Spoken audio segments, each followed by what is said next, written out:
ug dinhi ning atong tulumanon. Inyong masayran ang kamaturan kay sa kamaturan.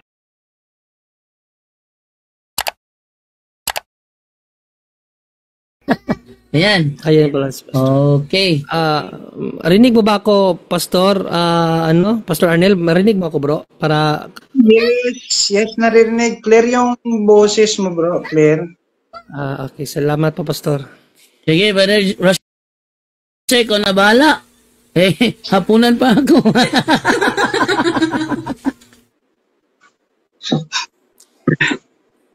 Kasi si Bro Jando lang palagi ko nakikita sa punto per punto. Sorry Host din yan si Brother John Ray, bro.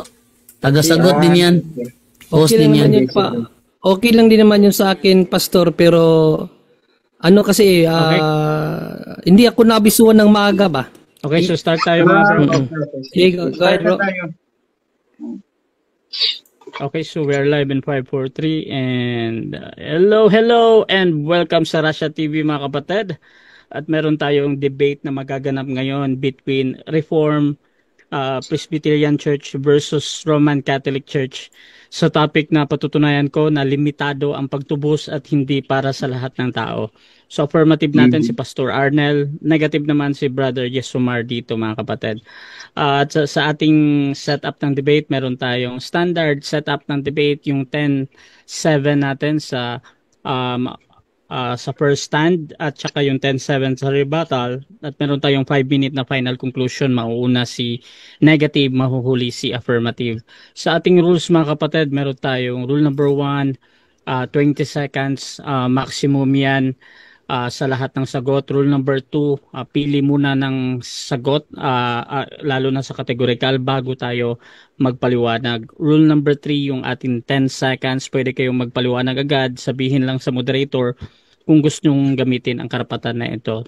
Rule number 5, yung sagutin ang tanong yung naaayon sa tanong. Kung ang tanong ay sino, probably magbibigay kayo ng pangalan. So rule number 5 natin, tanong lang sa inilatag ng katunggali during first cross-examination. Pero sa rebuttal, pwede na kayong magtanong kahit ano dyan, inilatag man or hindi inilatag. Rule number 6, dalawang warning lang ang ibibigay ko. Tapos add and minus lang yan sa time. Rule number 7, isang objection lang at isang clarification din mga kapatid, every question. At no objection during final conclusion. Rule number 8, hindi ko pinapayagan yung mga physical na atake, yung nagdi-distinguish kayo ng mga physical appearance ng inyong katunggali. Kasama din doon yung mga pagmumura na nakasanayan. Rule number 9, no challenge question. Ito yung mga tanong na kung mabasa ko or paano kung mabasa ko. So kahit pa sumang-ayon yung kabilang panig, hindi ko papayagang may tanong yan. Rule number 10, pwede ako magtakda ng bagong rules kung kinakailangan mga kapatid. At by the way mga kapatid, ako nga pala si Rasha Vista. Ako po ay isang Catholic, one of the member ng Templar of Truth, at ako po yung tatayong moderator, streamer, timer din sa debate na ito. At naka-live tayo ngayon sa Russia TV mga kapatid at sa aking Facebook din, Russia Vista. Kasama na din dito yung lahat ng nagla-live streaming, lalong-lalo na sa punto por punto. So sumasang-ayon ba ang ating affirmative sa lahat ng nabanggit? Yes, bro, Russia sa ayon. Okay, at sumasang-ayon din ba ang ating negative? Yes, bro, Rush. Sumasang-ayon pa ang negative. Okay, so yun yung ating confirmation mga kapatid. So bago natin puntahan ang ating debate, gusto ko muna silang magpakilala sa ating audience at ano yung ina-expect nila sa debate na ito. So unahin natin ang ating affirmatibo. Pastor, pakilala ka, Pastor. So, magandang gabi po sa lahat. Ako po ay si Pastor Arnel, isa pong pastor ng isang local church na Reformed Presbyterian. At sa gabing ito ay magkaroon po kami ng debate. Ang topic po ay limited atonement at ako po yung affirmative. At salamat din salamat sa privilege na sa aking katunggali, na isang RCC At sa gabing ito ay sana maipakita, no, yung katuruan na galing po talaga sa Biblia. Salamat po. Okay, Pastor Arnel, mga kapatid, ang ating affirmative. Dako naman tayo sa tututol. Papakilala ka, kapatid. Yes, Bro Rush. So maraming pagkakataon na po na tayo po ay naiimbitahan ni Brother Russia sa pakikipagtalakayan sa mga kapatiran nating protestante at isang karangalan na makaharap tayo ng isang pastor, si Pastor Arnel Clarito, no? Nakalimutan ko yung pinakapilido niya. Yes, pero maraming salamat, Pastor. Ako nga pala si Brother John Ray, co-host po ng Punto por Punto. At ayon kay Pastor na sana mailahad kung ano talaga ang tunay na aral ng banal na Biblia. Kasi in Kawikaan 35:6, sabi ng Diyos, huwag dagdagan ang kanyang salita dahil ito ay kasinungalingan. So ang mga dagdag na aral, kasinungalingan po yan at hindi po dapat tanggapin. Yan lang, Brother Russia. Okay, mga kapatid, so simulan na natin ang ating debate. At again, ang topic natin ngayon ay patutunayan na limitado ang pagtubos at hindi para sa lahat ng tao. Pastor Arnel, 10 minutes para sa iyo. Your time start now. Okay. Magandang gabi po sa lahat. Sa gabing ito ay patutunayan natin na yung limited atonement ay biblical at tinuturo ito ng Biblia. Sa gabing ito, may 4 na punto ang ating ipapakita para patunayan na yung ating tinitindigang topic ay tinuturo ng Bible. No? So, una, ibigay natin yung definition ng limited atonement. So, limited atonement, the effectual payment of Christ's death was made only for those who had been chosen for salvation before the creation. The elect Jews and elect Gentiles. No. So, itong 4 na punto sa gabing ito, una, the particularity and efficacy of sacrificial blood, the particularity and efficacy of priestly intercession, and the particularity and efficacy of shepherd self-sacrifice, the particularity and efficacy of bridegroom's sacrificial love. So na, the particularity and efficacy of sacrificial blood, like the Passover, sacrificial and the sacrifice offered by the high priest of the Day of Atonement, the self-sacrifice of Christ is intended for and unconditionally efficacious for particular people. For example, in Exodus chapter 12, verse 7, 12-13, Exodus chapter 12, verse 7, 12-13, then thee shall take some of blood and put it on the doorpost and the lintel of the house in which they ate it. For I will pass through the land of Egypt that night, and I will strike all the firstborn in the land of Egypt, both man and beast, and all gods of Egypt. I will execute judgment. I am the Lord. So the blood shall be sign for you on the houses where you are, and when I see the blood, I will pass over you, and no plague will befall you to destroy you when I strike the land of Egypt. Ayon po sa verse na ito, ipinapakita na yung blood ni Jesus Christ ay limited only for the household. Hindi po para sa lahat ng mga tao doon sa Egypt. No? So, kaya, makikita natin na kahit sa sacrificial blood ng lamb, no, doon sa Old Testament ay makikita natin limited only for the household. So the sacrifice designed to avert evil effects were thus restricted to a carefully qualified group within its household. So this does no idea here of an all-embracing sacrifice, but rather one that serve a specific goal for a specific growth. So, ito rin ang principle na makikita natin kasi dito sa New Testament, kung makikita natin in 1 Corinthians chapter 5 verse 7, Jesus Christ is our Passover Lamb. So sa principle na ginagamit na sacrificial blood of the lamb in the Old Testament is limited only for the household. So the same principle na dito sa New Testament, yung atonement ng Passover Lamb na si Christ ay intended lamang sa mga particular people. So pangalawa, makikita natin yung the particularity and efficacy of priestly intercession. Like the sacrifice and intercession offered by the high priest on the Day of Atonement, Yom Kippur. The self-sacrifice and intercession offered by Christ is intended for and unconditionally efficacious for particular people. So Hebrews 7, kung makikita natin 23 to 27, the former priests were many in number because they were prevented by death from continuing in office. But he holds his priesthood permanently because he continues forever. Consequently, he is able to save the uttermost those who drew near to God through him, since he always lived to make intercession for them. For it was indeed fitting that we should have such a high priest, holy, innocent, unstained, separate from sinner, and exalted above the heaven. He has no need, like those high priests, to offer sacrifice daily, first of his own sin, and then for those of the people, since he did this one, and for all when he offered up himself. In Romans chapter 8, verse 33 and 34, it says, who shall bring any charge against God's elect? It is God who justifies. Who is to condemn?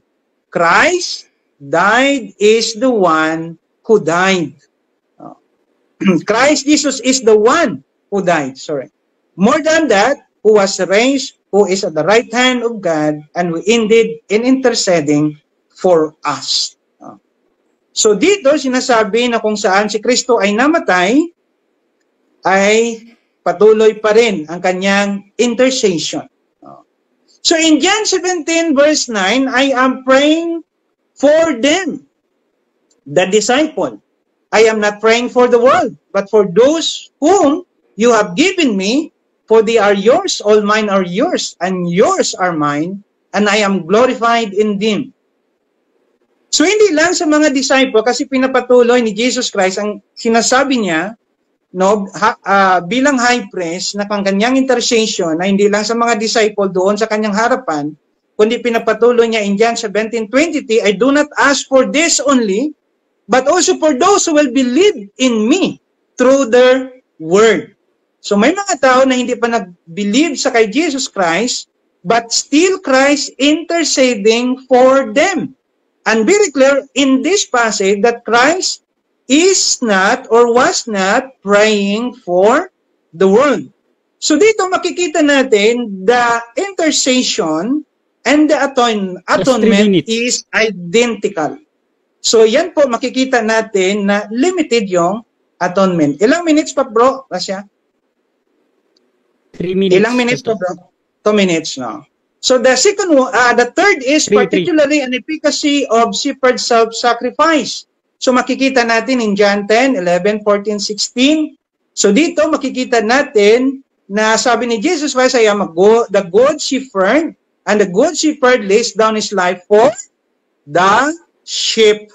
So very specific, merong article na very specific po na namatay siya for the sheep. How do we know that the group of people is not Christ's flock? No? So basahin natin sa John 10:25, Jesus answered them, I told you, and you do not believe. The works that I do in my Father's name bear witness about me, but you do not believe because you are not among my sheep. So mayroong mga tao na hindi sheep ni Kristo, pero si Kristo namatay sa kanyang sheep. How do we know a group of people is Christ's flock? In verse 27, my sheep hear my voice, and I know them, and they follow me. I give them eternal life, and they will never perish, and no one will snatch them out of my Father's hand. So ito po yung pangatlo, nagpapakita na si Kristo ay namatay para lang sa kanyang mga sheep. Yung pangapat ay ang particularity and efficacy of a bridegroom sacrificial blood. So kung nakikita natin Ephesians 5:25 na si Kristo ay namatay for the church, his wife, the name Ecclesia. So yan po ang ating presentation ngayon gabi na present natin sa 4 na punto na pinapatunayan ng atonement ay limited.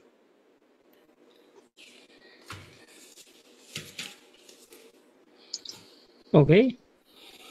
So dyan nagtatapos mga kapatid ang first presentation at dako tayo sa unang pagtatanong. 7 minutes para sa iyo, Brother Yesomar. Your time start now.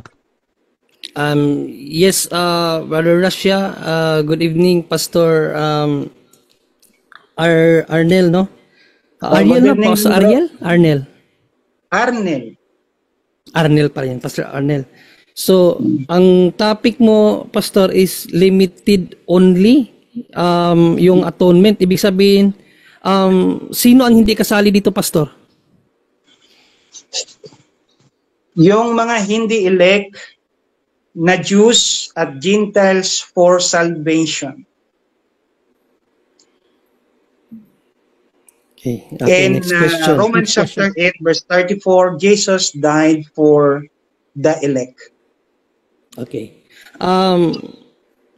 Itong aral nyo na ito, Pastor, tinuro ba ito ng mga apostol or ayon lang ito sa interpretasyon nyo sa Biblia? Tinuturo ng mga apostol at nag-quote ako ng mga verses sa Bible at ipinapakita na sa Bible na very specific, Christ died for the sheep, Christ died for His church, Next question. and Christ died for the elect. Next question. Kung tinuro ito, Pastor, kasi in-affirm mo na tinuro, saan natin mababasa na mayroong apostol, ni isang apostol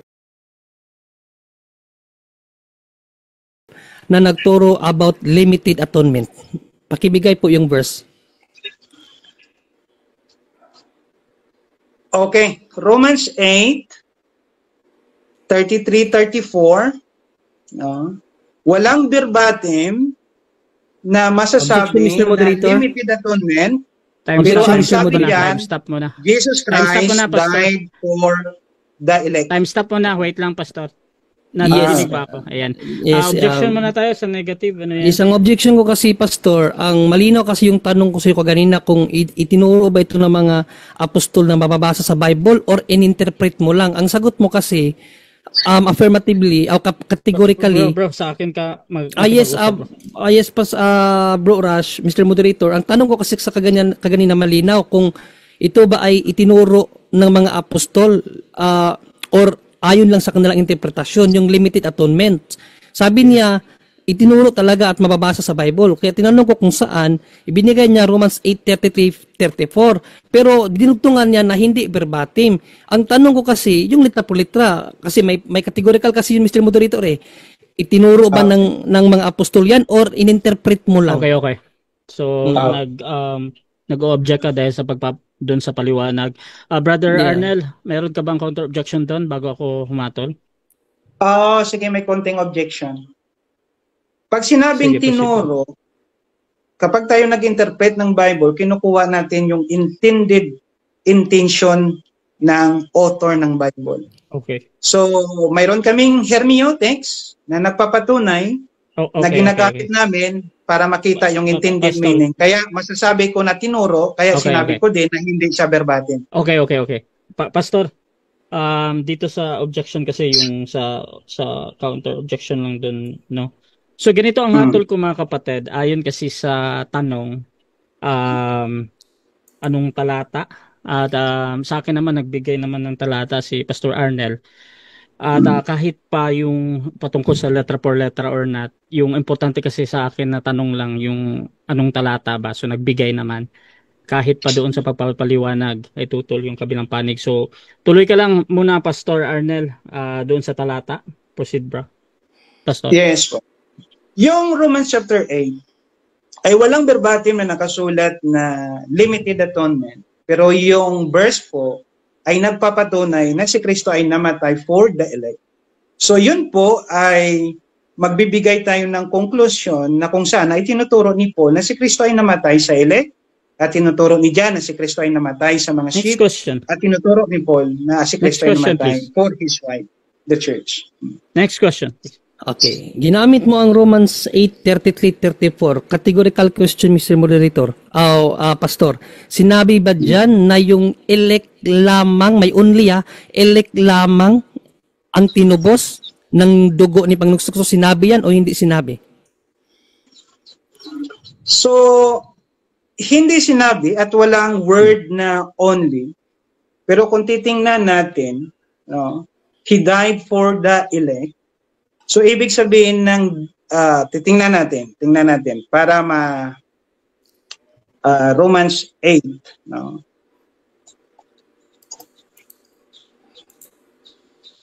Next question. Next question. Next Next question. question na. Running Okay. time yan. Proceed. Yes. So, may babasahin ako, Pastor, as a premise, Mr. Moderator, babasahin ko muna, tapos tatanungin ko kung kontra ba ito sa tindig niya. Gagamitin ko ang 1 John 2:2 sa NIV version, Mr. Pastor, ito ang nakasulat kasi, Pastor, who will bring any, sa Romans pala to, dito sa, ito. 1 John 2:2. Ito kasi ang mababasa ng Pastor sa New International Version. He is the atoning sacrifice for our sins, and not only for ours, ibig sabihin sa mga elect, yung sinasabi mo sa Romans 8:33-34 na elect, but also for the sins of the whole world. So yan po ang mababasa sa 1 John 1:2. Question ko, Pastor, kontra ba ito sa pahayag mo na only for the elect ang atoning sacrifice? Kontra ba ito o hindi kontra? Hindi siya kontra. Una, dapat alamin natin yung ibig sabihin ng atoning or propitiation. So, ang ibig pong sabihin diyan ay yung galit ng Diyos ay nawala sa kanila, no? So, yan una dapat natin intindihin. Tapos yung world na sinasabi na Next whole question. world ay Next dapat question. natin intindihin 30 sa seconds. context. Next question na po, Pastor. Next question. Next question. O ulitin ko yung question ko, Pastor. Sabi mo hindi kontra. Sabi mo kasi only for the church, only for the elect. Ang sabi mo only for the elect. According sa 1 John 2:2 in New International Version, the atoning sacrifice for our sins, not only for ours, ibig sabihin sa mga elect, hindi lang sa mga elect, but also for the sins of the whole world. Kontra ba ito sa only for the elect mo or hindi kontra, Pastor? Ikalawang pagkakataon. Hindi po kontra, kasi ang word na atoning sa Greek word elastomai, ibig sabihin the wrath of God is expiate. Ang yung word na world dyan ay makikita natin in literary context sa book of John na pinapatunayan niya in Revelation chapter 5 verse 9 na ang world dyan ay from every tribe, nation, and language. Next question. Yun po. Next question. So, next question, Pastor. So, ipipilit mo pa rin yung hindi mo mababasa na doktrina sa Bible na limited atonement. Samantala, dito sa 1 John 2:2 is hindi siya limited kasi not only for ours, ibig sabihin sa mga elect, but also for the sins of the whole world. Ang question ko, ipipilit mo pa rin yung maling doktrina na yan, Pastor, na baliktad sa aral ni Apostol na Juan. No, Sagot, Pastor. hindi ko sinasabi na huwad at hindi rin ito kontra sa Objection, limited Mr. atonement Moderator. kasi Time stop muna. Time stop muna, Pastor, ha? Objection, Kasi- negative, ano yan? Yes, ang question ko, Mr. Moderator, kung ipipilit pa rin niya ba yung kanyang maling doktrina na hindi mababasa limited atonement dito sa litra por litra nating mababasa sa Biblia na ang sabi, yung atoning sacrifice for our sins is not only for the elect but for the sins of the whole world. Ang question ko, ipipilit pa rin niya ba yung kanyang maling doktrina na hindi naman mababasa sa Biblia, Mr. Moderator? Okay, inulit mo lang yung tanong mo, bro, no? O, objection kasi. Plus doon pa sa meron kang dinidiin sa huli. Pastor, meron ka bang counter-objection doon sa objection niya? Sagutin ko yung sagot niya. Yung tanong niya. Sige. Okay, so hahatol mo na ako. Doon sa question na ipipilit mo ba, Pastor, that is Yes or a question na nag-a-answer siya ng parang yes or no, or ipipilit or hindi. So, Pastor, pakiklaro mo na yung sagot mo. Yes. Anong sagot ni Pastor? Yes. Ipipilit ko yung limited atonement pero hindi ito Yes, maling ipipilit. doktrina.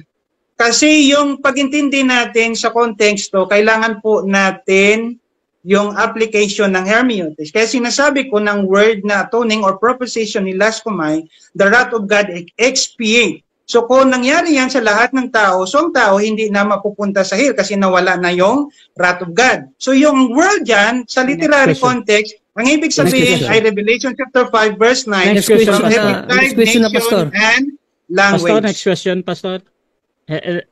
Hello, Pastor. Next question. Medyo mahina ba ako kay Pastor? Hindi, malakas naman, talagang maligalig lang si Pastor. Proceed lang. Yes, Pastor, kasi sabi mo, ipipilit mo pa rin. So ito yung sunod ko na tanong. Dahil ipipilit mo, ito bang pagsabi ni Apostol Juan dito na not only, ang ibig mo bang sabihin dito not only is only pa rin sa'yo?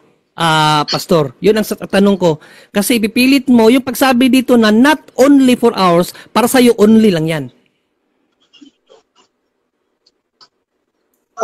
Contextually, ang sinasabi diyan ni John, not for ours objection, only, Mr. Moderator. na Christian. Time stop muna. Time stop muna. Yes, Objection. categorical po yun. Kasi Okay, sabi niya, ipipilit daw niya yung maling doktrina na yun sa limited atonement. Kaya ang question ko, kasi pinipilit niya, so yung pagsabi ni Apostle Juan na not only for ours, ibig sabihin sa mga elect, ay only pa rin, only pala ang ibig sabihin nun, not only pala sa kanya yon. Categorical question yun, Okay, Mm. yes or only no? pa daw. So, ang categorical dito, bro, answerable Yes yun or na no? yes or no. Yes. So, Anong Pastor tanong Arnel, niya? meron ka bang Anong tanong niya sa contribution yes already? or no, bro? Rasya, only for Okay. elect? Oo. Ano yung tanong niya? Oo. I-clarify Ganito, ko. ganito, Pastor. Kasi hindi Ganito, clear Pastor. yung Clarify tanong ko. ni Oo. bro. Sige, Pastor, ganito, Pastor. Yes, sir. Ipaulit ko lang yung tanong, proceed lang, Sige po. tapos sagutin. Yes, kasi sabi niya kasi Mr. Moderator, i-address ko sa iyo na ipipilit pa rin niya yung maling doktrina na limited atonement. Kasi ipipilit niya, ang tanong ko dito sa 1 John 2:2 in NIV version, ang sabi kasi dito, yung not only for ours, yung atoning sacrifice is not only for ours, ang ibig ba sabihin niyan is only. Yes or no, Pastor? Okay, Pastor? Yes, ang ibig sabihin yan ay not only for hours. Time. Ipipil. Time, Pastor. 7 minutes time. Sige, Okay, so sige. isang segundo lang yun, Pastor. So, dyan nagtatapos Okay. mga kapatid ang ating unang pagtatanong ng ating negative sa affirmative. So, dako tayo sa kaniyang first negative presentation. Brother Jesomar, your time start now. Yes, maraming salamat Mr. Moderator. Bakit natin tinututulan to mga kapatid? Kasi tinanong ko nga siya, di ba? Yan ba ay aral talaga ng mga apostol or ayon lang sa iyong unawa, Pastor? Aral daw ng mga apostol, kaya inanapan natin. Siya saan sa Biblia na may inaral ang mga apostol about limited atonement? Sabi niya, Romans 8:33-34 na may binanggit doon about elect. O sinabi ba doon, Pastor, na only for the elect? Sabi niya, wala daw sinabi. Di ibig sabihin, ininterpret mo lang yun kasi the Bible does not contradict itself. Kasi dito, literally, mababasa natin dito sa NIV version, 1 John 2:2, napakalinaw na not only for the elect, yung atoning sacrifice, but for the sins of the whole world. Kontra yan, Pastor O basahin natin, Pastor Balikan natin. He, referring to Christ, is the atoning sacrifice for our sins. And not only for ours, ibig sabihin yung sinasabing mga elect doon sa Romans 8:33-34, but also for the sins of the whole world. So nasaan ang limited atonement dyan is not only for ours nga Ulitin ko pagpaunawa sa iyo, Pastor. Ang sayo kasi, yung atoning sacrifice only for the elect. sa'yo only for the elect. Kahit wala namang mabasa na only for the elect eh. Dito, yung atoning sacrifice ni Christ, not only for the elect, but for the sins. But for the sins of the whole world. So nasaan dyan ang limited atonement, Pastor? Kaya nga sabi ko kanina, mere interpretation mo lang ba yan? O turo talaga ng mga apostol? Sabi mo, turo ng mga apostol, ikunta na nga eh. Tapos tanong ko sa'yo, ipipilit mo pa ba yung maling doktrina na yan, Pastor, kahit na nabasa mo na sa Biblia, letra por letra, na yung atoning sacrifice, not only for the elect, but for the sins of the whole world, ipipilit mo pa rin. Ipipilit mo pa rin, mali na nga eh. Kaya nga tinanong kita sa huli, kung ipipilit mo pa yan, ano bang ibig sabihin ng not only? Only ba yun? Sabi mo, only. Saan mo nakita yan? Yung not only is only. Argumentum contra factum non valid. Kasi kontrahan eh, 'di ba? Kontrahan. Kung titingnan kasi natin ang sinabi ni Apostol na Juan sa kanyang ikalawang sulat 1:9, ito kasi ang sinabi ni Apostol na Juan, Pastor. Ang hindi sumunod sa katuruan ni Kristo, kundi nagdaragdag pa dito, ay hindi nagpapasakop sa Diyos. Dagdag yung aral niyo eh. Kasi wala na nga sa Biblia, kontra pa sa Biblia. Isipin mo, Pastor, yung not only, pilit mong ginagawang only, not only na nga eh. Tapos sa'yo only pa rin. Wala man tayong problema na magbigay tayo ng proper interpretation. Exegetically, not eisegetically. Yung sa'yo, eisegesis, halatang eisegesis, Pastor eh. Sabi mo kasi, only, hinanapan kita na saan yung word na only for the elect. Sabi mo, wala, kasi i-interpret lang natin. Kukontra kasi siya sa 2 John 1:1 na not only for ours. Ibig sabihin sa mga elect. Ang Biblia, Pastor, alam naman natin na yan ay hindi nakukontrahan. At kung babasahin kasi natin ang kaloob talaga ng Diyos sa John 1:29, mga kapatid, napakalinaw eh. Basahin natin John 1:29. Nang kinabukasan ay nakita ni Juan si Jesus na lumalapit sa kanya at sinabi, narito ang kordero ng Diyos na nag-aalis ng kasalanan ng sanglibutan, not for the elect only, sanglibutan na eh. Sa Greek, cosmos. So, ibig sabihin, buong mundo talaga yan. Kasali lahat ng mga nakatira dyan. Hindi yan sa elect lang yung kaligtasan. Napakalinaw naman dyan. 1 Timothy 2:4-6. Na siyang may ibig na ang lahat ng mga tao'y mga ligtas. Ano daw?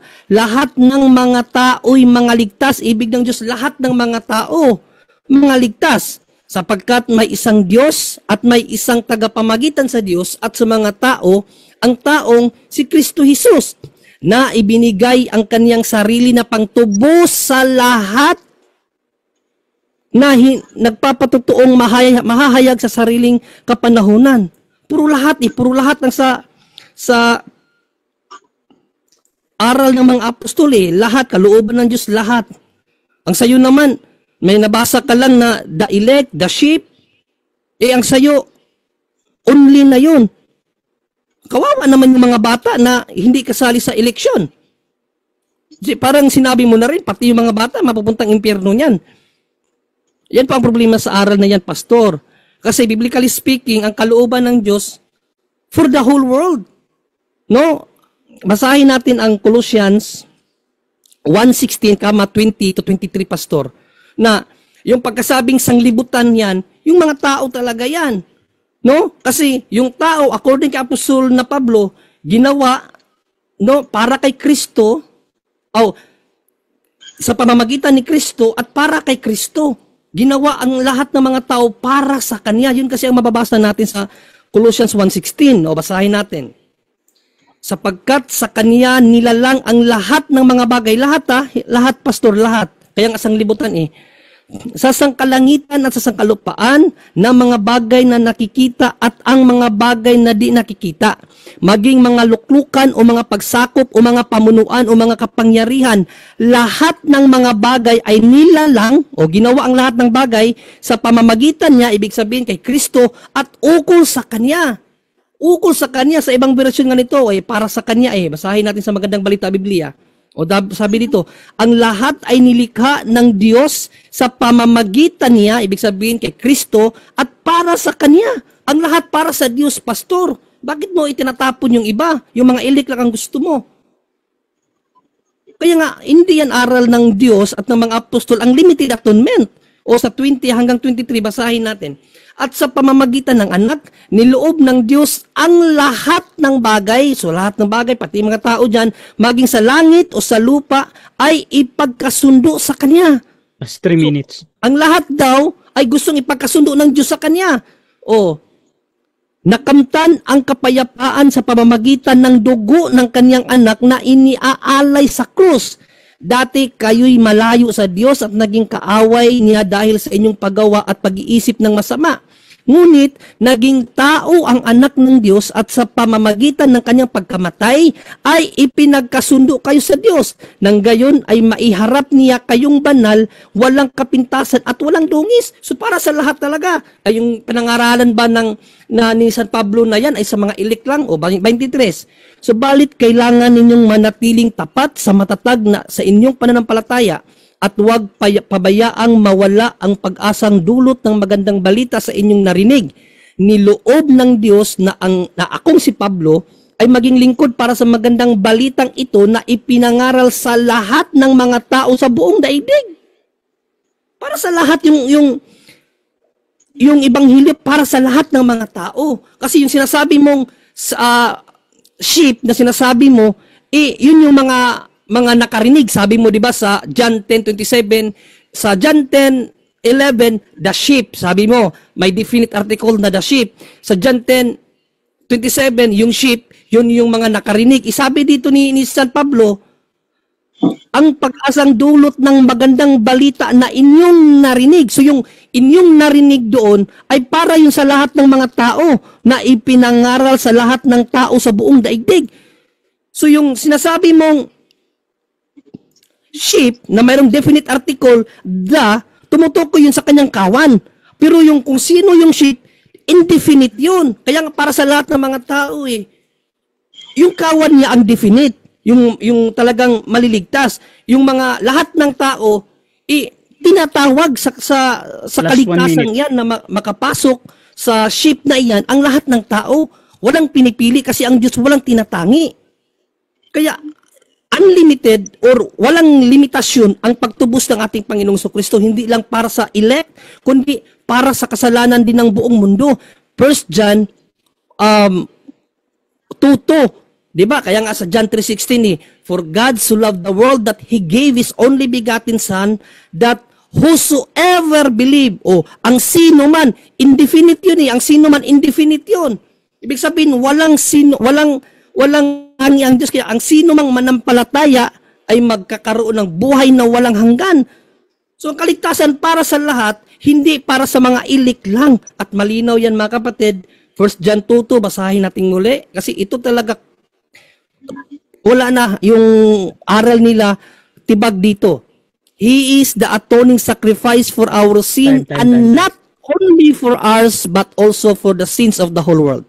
Maraming salamat, Mr. Moderator. Okay, so dyan nagtatapos mga kapatid ang ating negative first statement at dako tayo sa unang pagtatanong ng ating affirmative. Pastor, your time start now, 7 minutes. Thank you. Magandang gabi, bro. Ye Somar? Yes po, Pastor. Actually, Pastor, Brother John Ray talaga yung pangalan ko. Yung Isomar, screen name ko yun sa Facebook, pangalan yun ng anak ko. Brother John Ray. Okay. Sige, magandang gabi bro, Brother John Ray. Palagi mo bro, ginagamit yung 1 John chapter 2 verse 2. Basahin ko muli sa New International Version.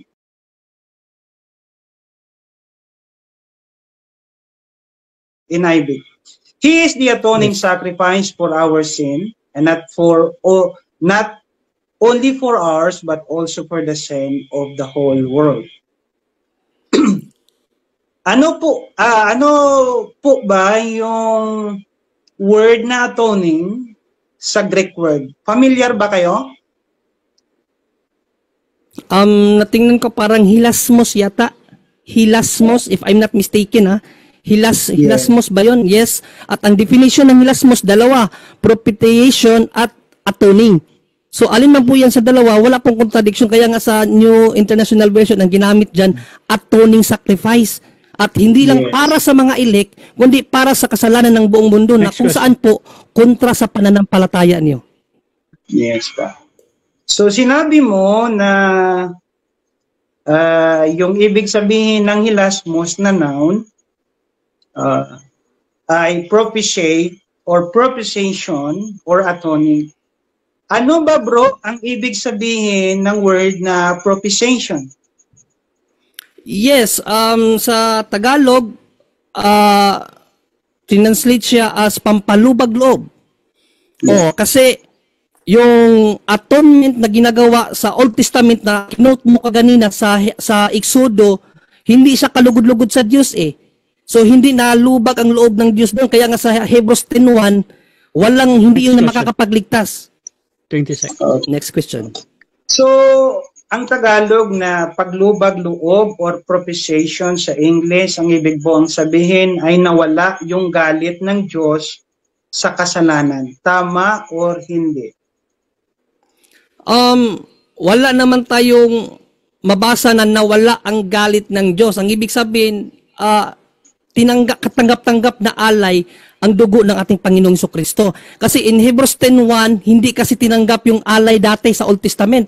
Pero sa Hebrews 10:10 to 14, sakdal ang kanyang sacrifice na ginawa yung kay Panginoong Jesucristo. Next question. Kaya tinawag na panglubag loob yun. Next question.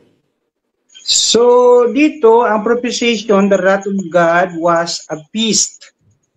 So, agree ka ba dito, bro? Yes, according to the Bible. At kontra nga yan sa pananampalataya nyo, pastor, kasi kapag mag-stick ka dyan, kahit King James Version mo, para sa lahat din. Ang sa inyo kasi limited lang sa mga mananampalataya, sa mga elect. Dyan kasi para sa lahat din. Huwag kang mag-focus sa single na meaning ng appropriation, kundi yung context. Next question. Pero agree ka po nga yung ibig sabihin ng propitiation, yung pampalubag loob dahil sa kamatayan ni Kristo, nawala yung kanyang galit sa kasalanan? Yes or no? Wala kasing revelation sa Bible niyan, pastor, sa'yo lang yan. Kaya hindi ko sasagutin, literal ba yan o hindi mababasa sa Biblia. Basta yung pagsabing paglubag loob, ang sa akin dyan, yung dating alay kasi, Hebrews 1:1, hindi kinalugdan. So, ang kalugod-lugod, ang alay na si Panginoong Jesucristo, kaya sinabi yan na, ano tawag sa Tagalog? Okay, next question. Sige pa.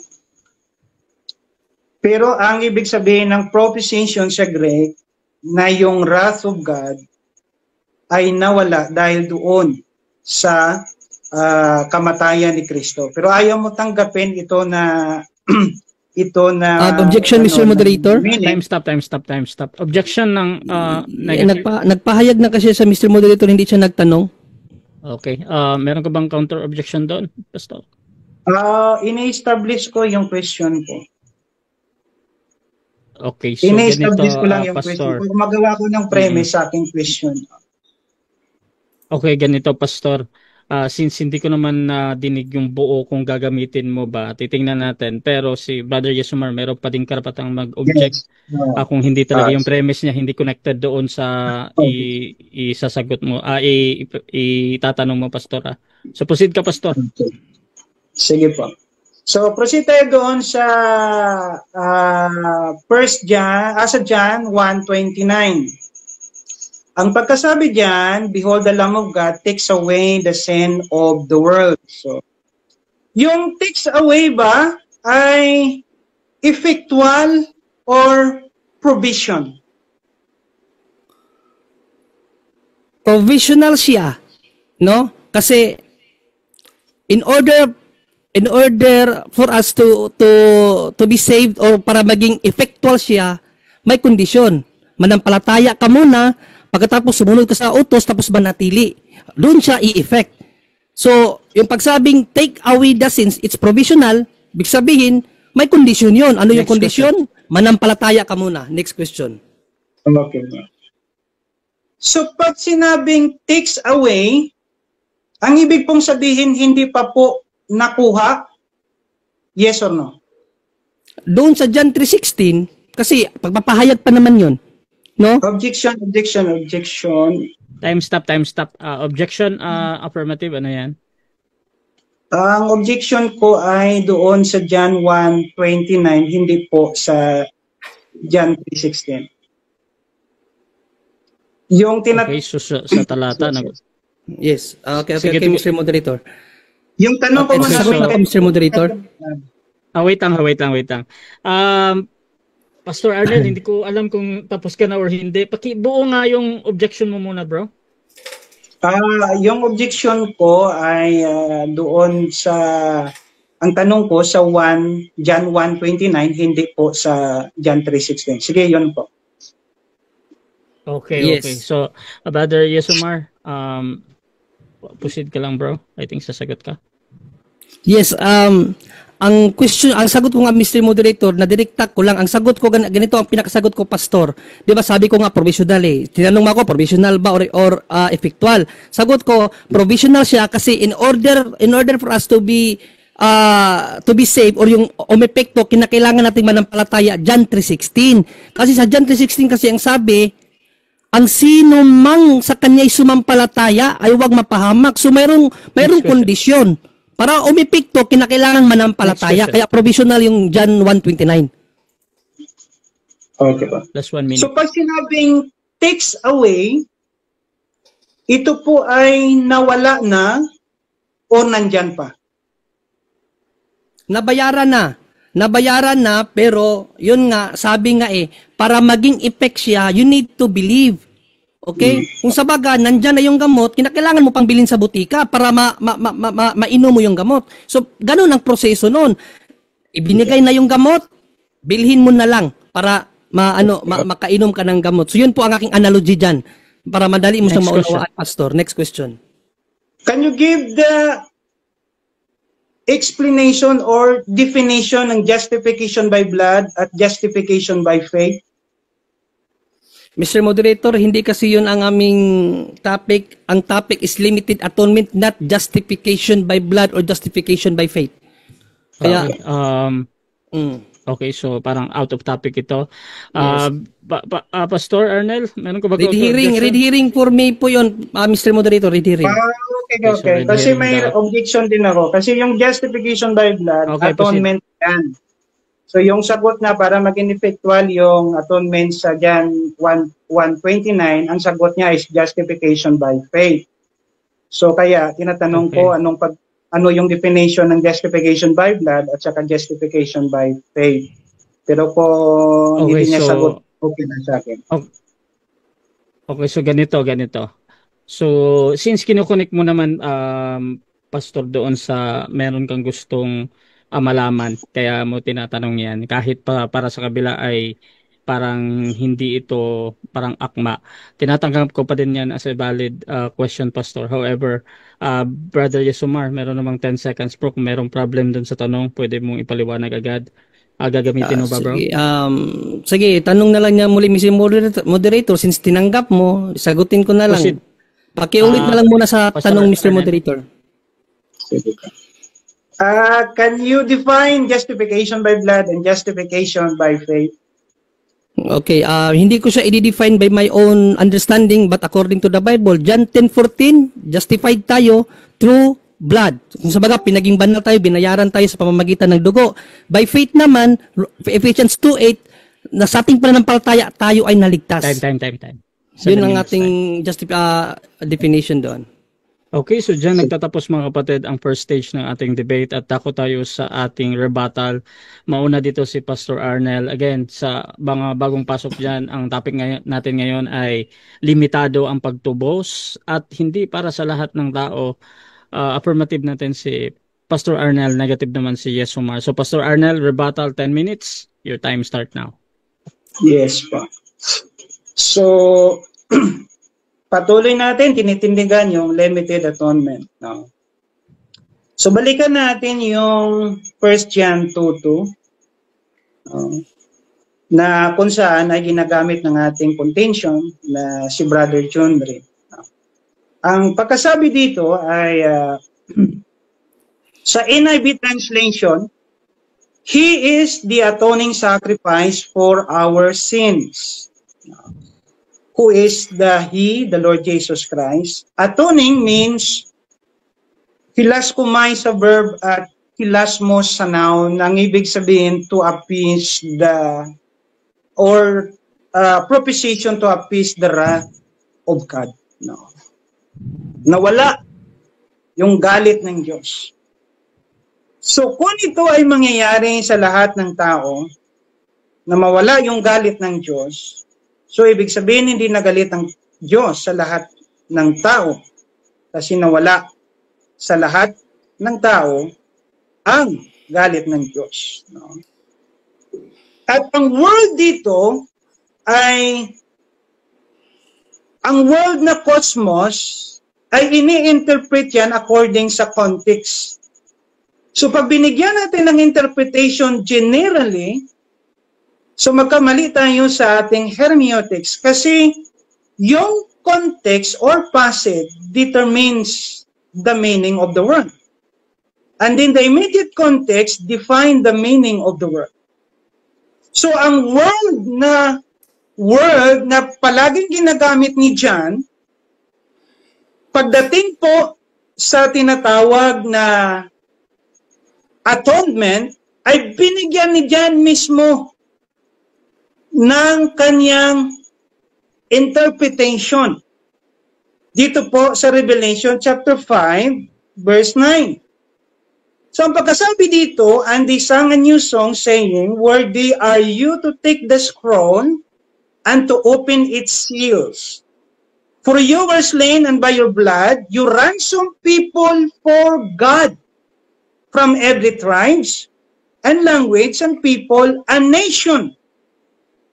So ito po, sila po pala, ang ibig sabihin ng world na sinasabi ni John ay from every tribe, language, and people and nation. So yun po. So dito, kung babasahin natin yung verse sa John, parang makikita natin na si Kristo ay namatay para sa lahat ng mga tao kasi ang ibinigay dito whole world. Pero contextually, hindi ito ini-isolate yung word, ang word na world doon sa word na propitiation. Dapat mayroon silang consistency. No? Pero dahil yung propitiation ay hindi po mangyari sa lahat ng tao, kaya yung word dyan ay binigyan rin ni John sa kanyang literary context ng ibig sabihin from every tribe and every nation. So yun po ang makikita natin. No? Diyan po sa verse na yan. So pangalawa, ginamit ni Brother John Ray yung 1 Timothy, no? Chapter 2, verse 4. Babasahin ko lang. Who desire all men to be saved and to come to the knowledge of the truth. So dito makikita natin na dapat wag natin i-isolate yung word na all sa lahat ng mga words sa konteksto. No? So dito, kung desire ng Diyos lahat ng tao maligtas, no? So dapat ang lahat ng tao ay magkaroon ng knowledge of truth. So bakit po sa Matthew 13 verse 11 sinabi ng scripture, blessed are basahin ko muna, no? Hindi ko memorize, pero ang sinasabi diyan ay sa mga Pharisee, basahin ko para clear para sa tagapakinig. So Matthew 13 verse 11. So dito makikita natin. And he answered them, to you it has been given to know the secret of the kingdom of heaven, but to them it has not been given. So kung design ng Diyos, lahat ng tao maligtas, so dapat lahat ng tao alam ang truth. Pero dito, bakit hindi ibinigay sa kanila? Intentionally, hindi binigay ng Diyos. Kaya kung titingnan natin ang konteksto ng 1 Timothy chapter 2 verse 14, balik tayo sa verse 2, for kings and all who are in high position. So ang all people dyan, ang ibig sabihin ay all kinds of people na kung saan ay accurate doon sa sinabi ni John sa Revelation chapter 5 verse 9, from every tribes, every language, and every nation. At sinusupport pa yan ni Paul sa may verse 5. Kasi sabi niya, for there is one God and there is one mediator between God and man. So dito ipinapakita ni Apostle Paul na mayroong mediator. So ang mediator ay si Jesus Christ. So ang kanyang mediator ay nagpapangsyon siya as high priest.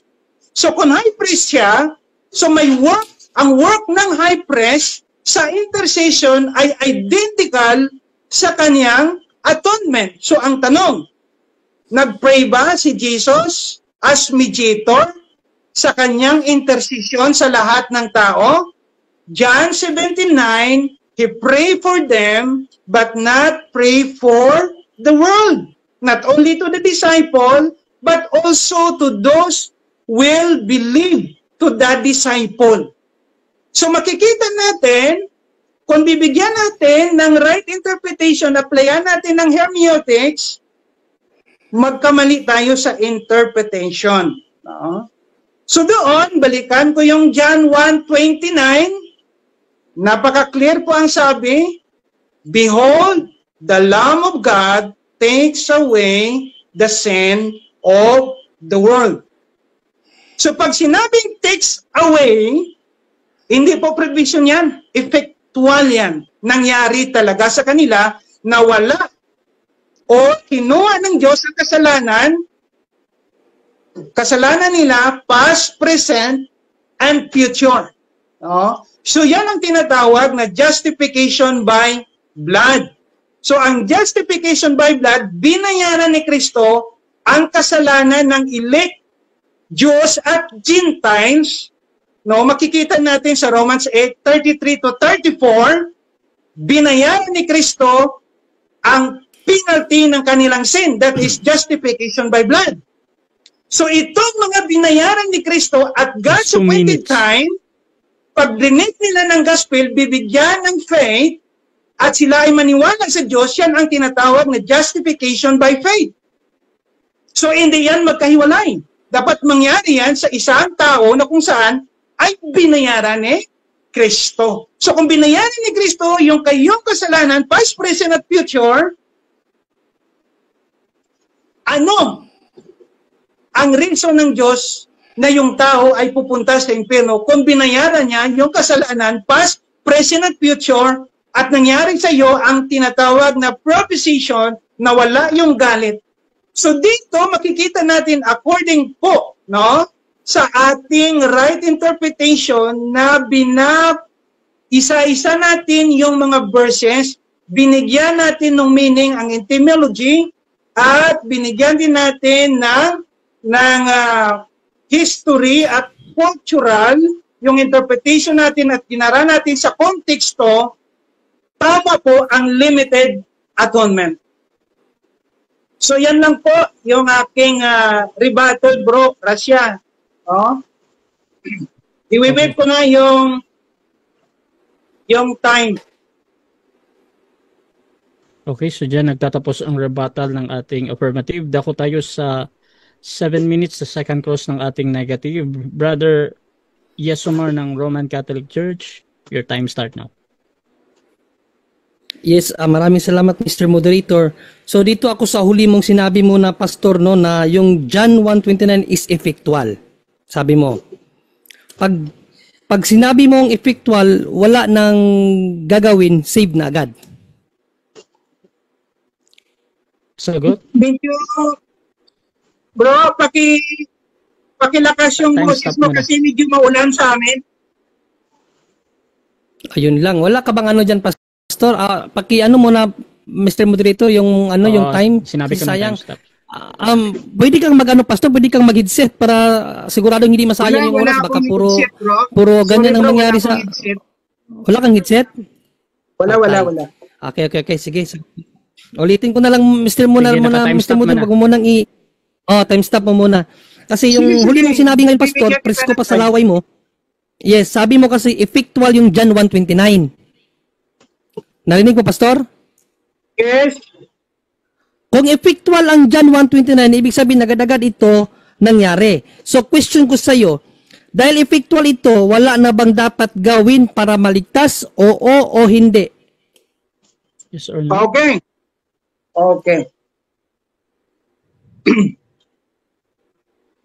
I-clarify ko muna yung question. Objection, Mr. I-clarify ko Moderator. muna yung question. Okay. Ha? Okay, wait lang. I-clarify ko muna yung question kasi nag-mention ka Wait ng lang, Pastor, salvation. I-clarify ko Wait muna. lang, Pastor, ganito. Yung ibig mo ba Wait lang, sabihin Pastor, ganito. ng salvation Pastor, wait lang, Pastor. ay... Pastor, hello, Pastor. Ah, Pastor Arnel, nadidinig ako. So ganito, Yes, Pastor, yes, I would like nadidinig. to remind you, Pastor, na magtawag ka lagi ng moderator, ha? At first ko na sige, dinig sige. dito, nag-object sige po. yung ating Sige. negative. Nahin ko muna, negative. Ano ulit yan? Yes, kasi ang question ko, Mr. Moderator, categorical. Okay. Sabi niya kasi effectual ito. Kaya ang categorical ko, dahil effectual to, mayroon ba bang dapat gawin para maligtas? Oo o hindi? Okay, so, Pastor, ready ka na bang mamili or mag-counter object ka muna? May clarification lang sa kanyang word na sinabi na maligtas. May clarification lang, bro. Okay, so ganito, sa clarification, Pastor, depende yan sa kabila kung ika-clarify niya or doon pa din siya sa tanong niya, ha? So, anong clarification mo, Pastor, sa kabila? Hindi ko i-accept niya muna or hindi. Hindi. Yes, okay lang. Ano ba yung clarification? Ano mo Sige, muna? clarify mo, Pastor. Sabihin mo muna yung clarification mo. Sige. Yung sinasabi mo ba na maligtas ay maligtas una sa bayad ng kasalanan or sinasabi mo na justification na ikaw ay ideklara na righteous or glorification? Tatlo yung tanong. Ligtas sa bayad ng kasalanan or i-declare ka ng justification or glorification yung ibig sabihin mo na maligtas. Okay. Okay, ang clarification ko kasi pag sinabi mo kasing effectual, Pastor, pag sinabi kasing effect, kaligtasan na yon. May epekto na yung kamatayan. May epekto na. So, ligtas ka na nun. Kasi effectual na nga sa'yo eh. So, naligtas ka na. Kaya ang question ko, kasi para sa'yo pala effectual to, ibig sabihin, naligtas ka na kaagad, mayroon ka pa bang dapat gawin o wala na? Yun So, ang yun categorical yung question. clarification mo, Pastor? Yes or no daw? Meron ka pa ba daw gagawin? Sige, sagutin ko ng yes or no kasi yes or no yung sagot ko dyan. Kasi sa explanation ko, ma-explain ko yung sagot ko. Pwede ba? Proceed. So, una, Ano yung sagot Yes, niya? ang gagawin. Sagutin daw niya ng Yes. yes or no. Both. So, Pastor, yes and no yung sagot mo? yes at saka no. Okay, proceed, Pastor. Sige. Una, no sa penalty ng sin kasi binayaran na ni Kristo. So, ang word dyan ay takes away. That is effectual. Pag ideklara kang righteous, no, kasi you need faith to justify you and declare you as righteous. Pero yan po ang sagot. Next question. Okay, next question. Medyo nalito ako doon. Pero sige, next question na lang. Dito na lang tayo sa mediator si Jesus. Tapos ginamit mo John 17:9, no? Na ang ipinanalangin niya yung kanyang mga alagad. Question. Sinabi ba sa John 17:9 na mediator siya sa kanyang mga alagad lang? Sinabi o hindi sinabi? Hindi specific sinabi. No? Okay. Hindi po specific sinabi.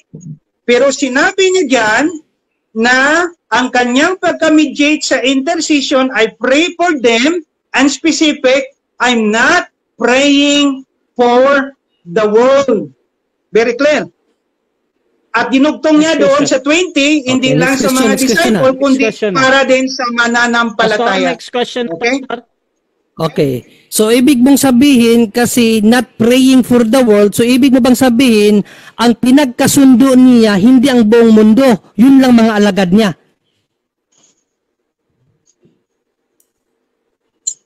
Hindi ang buong mundo, kundi yun lang kanyang mga alagad at yung mga tao na maniniwala sa kanya, continual yan sa verse 20.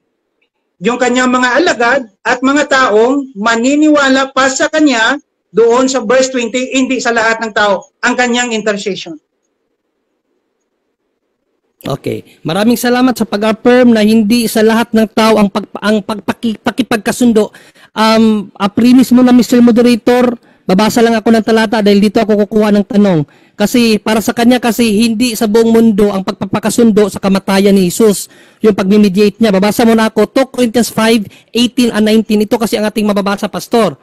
Datapat ang lahat ng mga bagay ay pawang sa Diyos na pinakipagkasundo tayo sa Kanya rin sa pamamagitan ni Kristo at ibinigay sa amin ang ministeryo sa pagkakasundo sa makatuwid bagay na ang Diyos kay Kristo ay pinakipagkasundo ang sanlibutan sa Kanya rin. Question, sabi mo sa Kanyang mga alagad lang ang pagpakasundo. Ayon kay San Pablo, kanino ang pagpapakipagkasundo sa Diyos at sa tao? Sa buong mundo o sa alagad lang? Sa konteksto, ang sinasabi diyan ay kay Paul at sa sinusulatan niyang mga church na Corinthian. Stop mo na, Pastor. Wait lang, Pastor. Objection negative? Malinaw kasi yung sagot niya sa akin kanina, Mr. Moderator, na yung pag-mediate para lang sa mga alagad at hindi sa buong mundo. Yun ang sinabi niya, ang pagkipagkasundo sa kamatayan ni Kristo para lang sa mga alagad at hindi sa buong mundo. Dito kay St. Paul, ang pinapagkasundo ang sanglibutan sa kanya rin. So, ayon kay San Pablo, ang tanong ko, ito ayon kay San Pablo, ang yung pinapakipagsundo, yung pagmimediate ni Panginoong Jesucristo para kanino? Para sa mga alagad lang o para sa buong mundo? Yan ang tanong. Okay, so sa pagpipilian to, Pastor, yung alagad lang or sa buong mundo?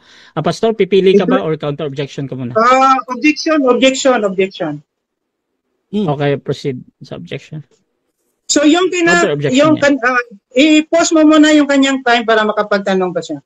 Nakapos yan, taga-objection talaga. Ang sinasabi ko doon sa may 79, doon niya kinuha yung continual question niya. Ang sinasabi ko doon sa 79 sa mga alagad at sa mga mananampalataya doon sa 20. Yun ang pinagkasundo at sa kanila nag-i-intercede si Jesus Christ. So kung agree siya doon na sa mga alagad at sa maniwala sa kanya, sasagutin ko ang kanyang tanong.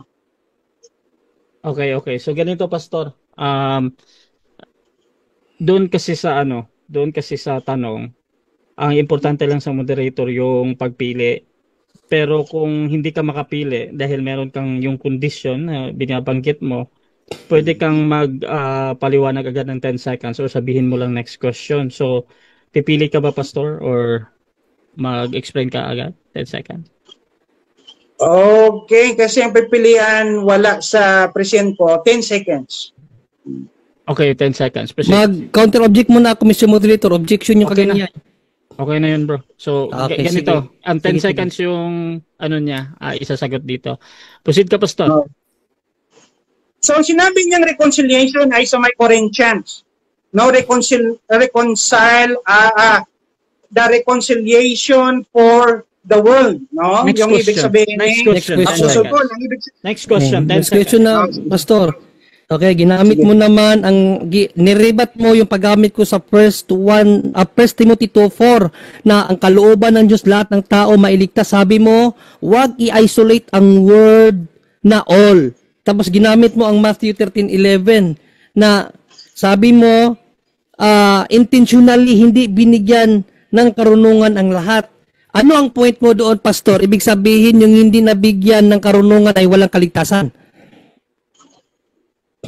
Yes. Sagot?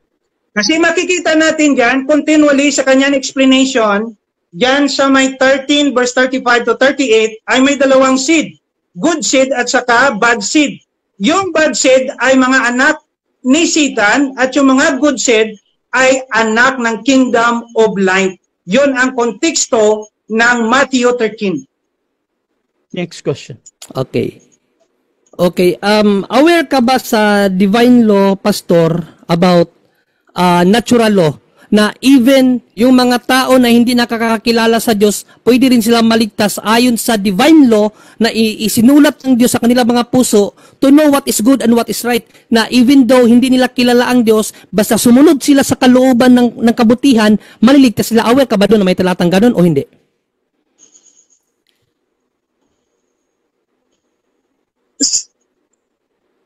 Sa pagsunod ng law ay para sa akin hindi maliligtas yung tao. Objection, Mr. Moderator. Time stop. Okay, objection, proceed. Yes, kasi ang question ko is about aware ba siya? Kasi sa kanya ang hindi nabigyan ng karunungan, o ibig sabihin hindi nabigyan ng knowledge about God, hindi nabigyan ng halimbawa yung mga bata, yung mga tribo na hindi nakarinig sa ebanghelyo, ibig sabihin wala nang kaligtasan yun kasi wala silang karunungan about God eh.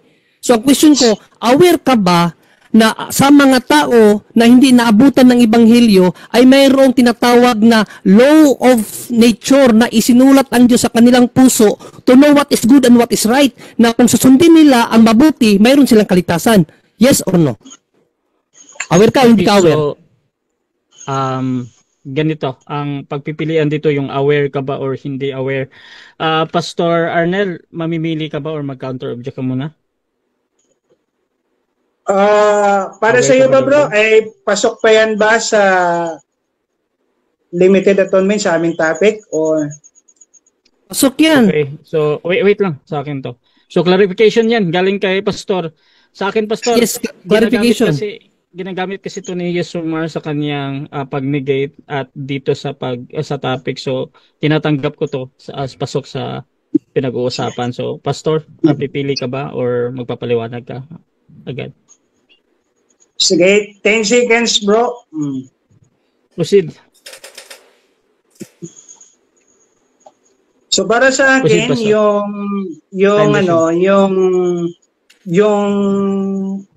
yung good works ay hindi makapagliligtas sa tao kasi yung Next question. standard Next question, ng Diyos, 10 seconds. Next question, James please. 2:10 ay Okay, next 100%. question. Okay, umabot ka sa good works. Sabi mo hindi makakapagligtas. Alam mo ba, Pastor, biblically speaking, ang good works makakapagligtas? Alam mo, hindi mo alam? Hindi makapagliligtas. Kasi kung Objection, makapagliligtas Mr. yung good Moderator. works ay hindi na Time stop muna, Pastor. Pastor, wait lang. Wait lang, Pastor. Objection to sa kabilang panig. Yes, categorical Yesumar, question. Categorical question yon. Kasi umabot siya sa good works. Sa kanya daw, hindi naman yun ang tanong. Pero ang sabi niya, ang good works hindi makakapagligtas. Yan ang lumabas sa bibig niya eh. Ang question ko sa iyo, alam mo ba na sa Biblia, makakapagligtas ang good works? Alam mo o hindi mo alam? Okay, so alam mo or hindi mo alam yung pagpipilian dito, Pastor? Pipili ka ba, Pastor, or magka-counter object ka muna? sasagutin ko ng 10 seconds. Okay, so 10 seconds ito. Again, proceed, Pastor. So, hindi makapagliligtas yung good works kasi yung standard ng Diyos na good works ay 100%. Next Yan question. po. Nag-10 seconds ka pero sumagot ka pa rin ng categorical. Hindi makakapagligtas. Paano kung, hindi pala pwede yung kung mabasa Master Moderator, no? Bawal yon. Oo. Okay. Basahin ko na lang as a premise, Mr. Moderator, at itanong ko sa kanya, kasi sa kanya hindi makakapagligtas. Umabot na tayo sa good works nito eh, kasi yan kasi ang sinabi mo. So, para lang makontra yung mga mali mong unawa, basahin ko na lang muna as a premise, kung hindi ba makakapagligtas ang mabubuting gawa. Basahin ko lang 1 Timothy 6:18-19. Ito kasi ang mababasa natin. Na sila'y magsigawa ng mabuti, na sila'y magsiyaman sa mabuting gawa, na sila'y maging handa sa pamimigay, maibigin sa pamamahagi, na mangagtipon sa kanilang sarili ng isang mabuting kinasasaligan para sa panahong darating upang sila'y Time. makapanangan sa buhay na tunay. Time na. 7 Maraming minutes. salamat. Okay, so dyan nagtatapos mga kapatid. Mr. Moderator, ano lang muna Mr. Moderator, clarification, pati ba yung premise naka-running time Yes, siya? bro. Yes, bro. Okay. Maraming salamat Mr. Moderator. Okay, so dyan nagtatapos mga kapatid ang ating second cross ng ating negative sa affirmative. Dako tayo sa ating rebuttal ng negative. Brother Yesomar, your time start now. Yes, maraming salamat. Sorry, Pastor, no, na lalo mong binaon ang sarili mo sa debating ito. Kasi sabi mo, effectual yun. Tinanong kita kung effectual yun, ibig sabihin wala na silang dapat gawin. Sabi mo, umabot ka sa justification or effect na ngayon ang effectiveness of Jesus dying on the cross is yung kaligtasan. Yun naman ang pinakasinto dito, kaligtasan 'Di ba? Tapos sa'yo, effective na. So, kung effective na yun, Pastor, mayroon pa bang gawin? Hindi mo masagot Kasi John 3:16 napakalinaw, mayroon pang dapat gawin. O basahin natin ang John 3:16. Ano yun? Pagkamatay, ang lahat ng tao, sitting pretty na lang, wala nang gagawin. Kasi effective na. Kaya nga, provisional yun. Tayong mga tao, may dapat pa tayong gawin para sa kaligtasan na iyon. O John 3:16, basahin natin ano ang wika ng Panginoong Isukristo dito. Sapagkat gayon na lamang ang pagsinta ng Diyos sa sanglibutan, na ibinigay niya ang kanyang bugtong na anak upang ang sinumang, may definite article that whosoever, ang sinumang sa kanya'y sumampalataya ay huwag mapahamak, kundi magkaroon ng buhay na walang hanggan. Bakit ka pa mananampalataya kung effective na yun? Ano ka ba, Pastor? Kaya nga, ginamit ko sa iyo yung Ephesians 2:8-9 Sa Ephesians 2:8-9, napakalinaw doon. By grace, you are saved through faith and not by your works. By grace, you are saved through faith. So may pananampalataya pang gawin. Kaya nga, provisional yun. At para maging effective yun, you need to, sabi ko nga sa iyo kanina sa sagot ko, to have faith, and then to do His will, and then manatili. Yan ang mga mensahe ng Panginoong Jesucristo para sa kaligtasan talaga. At tinanong kita sa mediator, kasi parang inano mo yung yung paliwanag ko ganina kinontra mo yung 1 Timothy 2:4 na ang gusto ng Diyos lahat ng tao ay maligtas, lahat ng tao So sabi mo, wag i-isolate yung word na all. Gumamit ka ng 13:11 ng Matthew na intentionally hindi binigyan ng karunungan. So tingnan nga kita, ibig mo sabihin yung mga hindi nabigyan ng karunungan, yung mga halimbawa, yung mga batang namatay, walang karunungan yun about sa Diyos. Yung mga halimbawa itong mga tribo na hindi nakarinig sa salita ng Diyos, wala silang karunungan about God, hindi na sila maliligtas para sa iyo. Sabi mo, yes, kasi wala nga silang karunungan para sa iyo, wala nang kaligtasan yun So tinanong kita, aware ka ba sa Biblia? Mayroong pahayag about sa law of nature na divine law ni God na isinulat sa lahat ng puso ng mga tao na maalaman nila what is good and what is right. Na kapag ang susundin nila ang kabutihan kahit hindi nila kilala ang Diyos, may kaligtasan sila. Kasi nga, na-redeem ng buong mundo ang mensahe sa redemption buong mundo. Natubos ng ang buong mundo, kaya nga hindi limited. Tapos sabi mo kanina, kasali pa ba yan sa topic? Kasali yun kasi sa'yo limited lang. Hindi kasali sa kaligtasan yung walang karunungan. Hindi kasali sa'yo yung mga batang namatay. Walang kaligtasan yun. Against yun sa Bible Tapos sa mediator, napakalinaw sa sinabi mo, pahayag mo kanina, na ang nag-mediate lang ang Panginoong Jesucristo sa kanyang mga alagad kasi ininterpret mo ang 17:9 ng John na nanalangin si Jesus sa kanyang mga alagad. Kaya para sa iyo, hindi nag-mediate si Panginoong Jesucristo sa buong mundo. Yun ang sa'yo. Kaya nga binasa natin ang 2 Corinthians 5:18-19. Kung tama ba yung interpretation mo? Mali eh. Mali. Kaya nga sabi ko sa'yo kanina, Pastor, dapat kapag nag-interpret ka according to the Bible, not according to you. ICGCs yan. Hindi naman yan exegetical eh. ICGCs, kung ano yung naunawaan mo, yun ang pinapaliwanag namin sa iyo. Kaya pinapaliwanag mo sa amin. Kaya nung tinanong kita, buhol-buhol ang tanong ang sagot mo. Kasi wala sa Bible eh. Wala sa Bible. Kaganina nga, yung President Toto, dinagdagan mo na naman. Sabi mo, nawala ang galit ng Diyos. Saan mo nabasa na wala ang galit ng Diyos? Sa Hebrews 10, kapag nagkasala kang muli, galit na galit sa iyo ang Diyos. Ano ba naman, Pastor? Kaya nga hindi kita sinagot dyan sa tanong mo ganina. Wala namang revelation na nung namatay si Panginoong Jesucristo sa krus, nawala na ang galit ng Diyos. Kasi ang point kasi doon, panglubag loob. Kung titingnan mo kasi ang mensahe ng Hebrews 10:1 down to 9, yung unang alay na ginawa sa Old Testament, hindi naging kalugod-lugod sa Diyos yun. Yan ang point doon. No, nung si Kristo na ang inalay, naging kalugod-lugod na siya. Kaya, kaya ang sabi sa 1 John 2:2, panglubag loob sa Diyos. Yun lang ang sinabi mo, mong dagdagan na nawala ang galit ng Diyos. Ibig sabihin, kung magkasala kang muli, hindi pa rin galit ang Diyos sa iyo. Hindi ganun. At ang mensahe ng 1 John 2:2, Pastor, napakalinaw, hindi about sa kung nawala ba ang galit ng Diyos or nalubag ba ang loob ng Diyos. Hindi yan ang pinakamensahe. Ang pinakamensahe doon, balikan natin kasi kontra to sa pananampalataya mo na limited atonement. Sabi mo kaganina, first stand mo, para lang sa mga elect ang pagtubos, yung atonement para lang sa mga elect. Tinanong kita, may nabasa ka ba sa Bible only for the elect ang atonement? Sabi mo wala. O ito kontrato dun sa paniniwala mo eh. O ito ang pinakaminsahe ng First John 2:2, hindi about sa nawala ba ang galit ng Diyos or nalubag ba ang loob ng Diyos. Hindi naman ang pinakapunto dyan. Ang pinakapunto dito, kung para saan yung atoning sacrifice, para lang ba yun sa mga elect? O basahin natin muli. He, referred to Christ, sabi mo, is the atoning sacrifice for our sin and not only for ours. Ang sayo kasi, only for the elect. Kaya Apostol na Juan, not only for ours, ibig sabihin sa mga elect, but also for the sins of the whole world.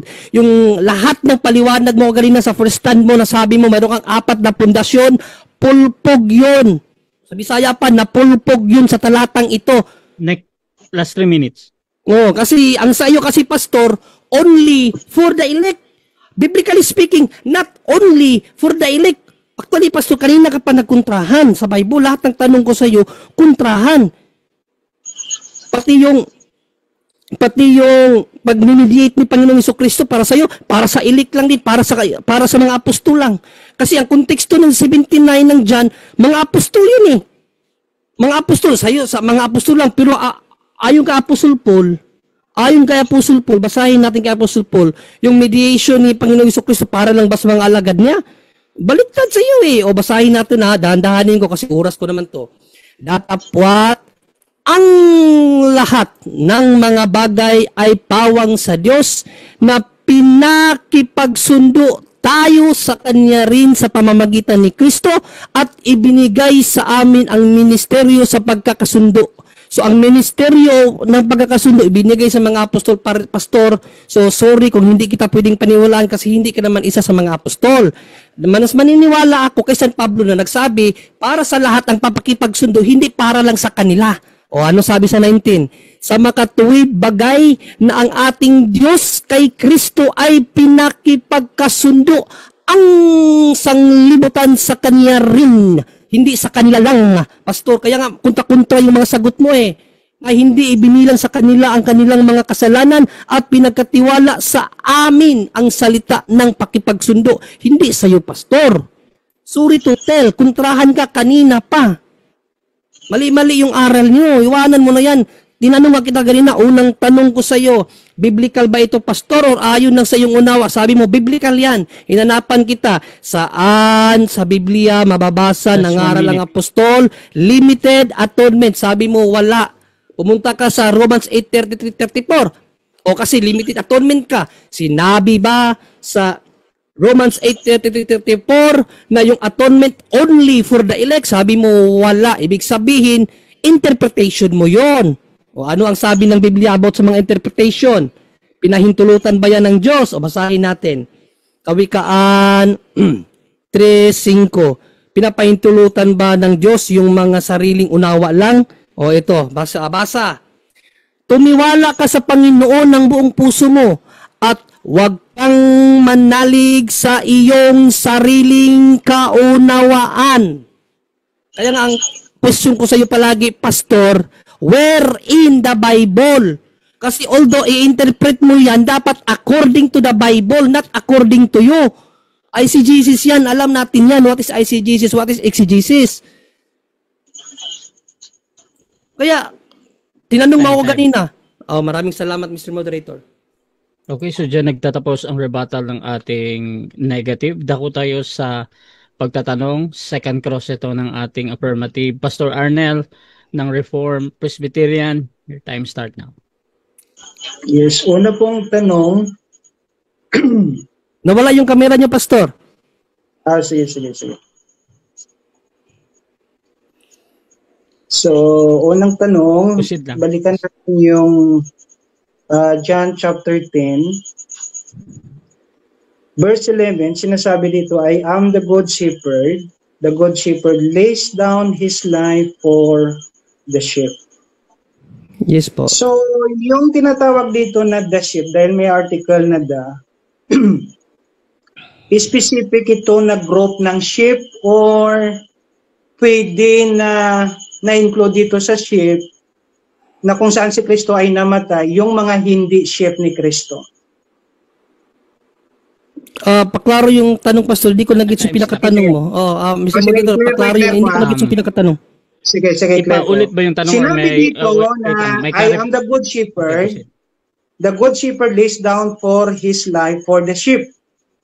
So yung good shepherd, sinasabi dito na namatay siya para sa kanyang sheep. Pag sinabing sa kanyang sheep, ay kasama ba dito yung hindi sa kanyang mga sheep? Yes, kasama ba dito ang hindi mga sheep? So, dyan malinaw na the sheep, so sa kanyang simbahan yan, no, categorically sa kanyang simbahan, pero kung sino yung sheep na yun ang indefinite. Balikan mo sa 9, ano ang sinabi sa 9? Ang sino mang taong pumasok sa akin. So indefinite dito, hindi definite. Yung sheep, tumutukoy talaga yun sa iglesia, pero ang sino mang, hindi yan indefinite. Hindi yan definite, indefinite yan. Next question. Ang article da ba ay indefinite or definite? Definite yung da. Pero yung sino ang papasok sa kaniyang kawan, indefinite. Kaya nga sa 9, balikan mo ang sino mang.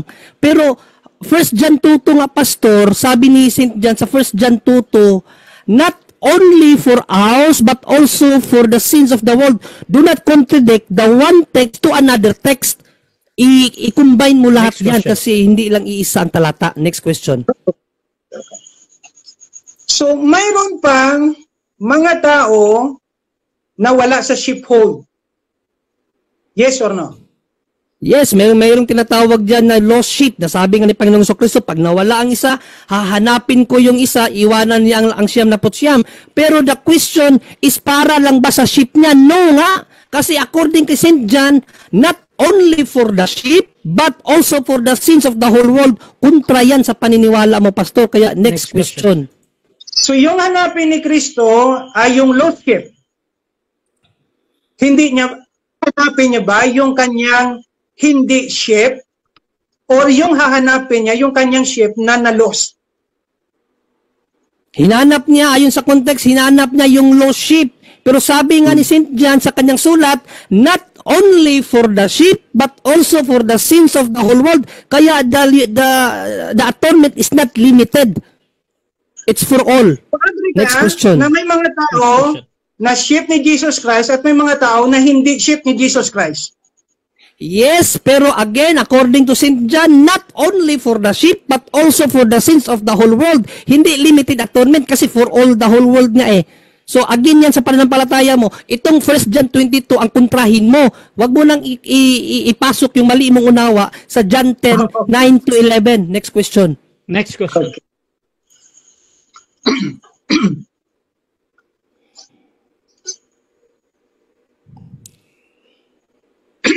So dito tayo sa 2 Corinthians chapter 5 verse 19.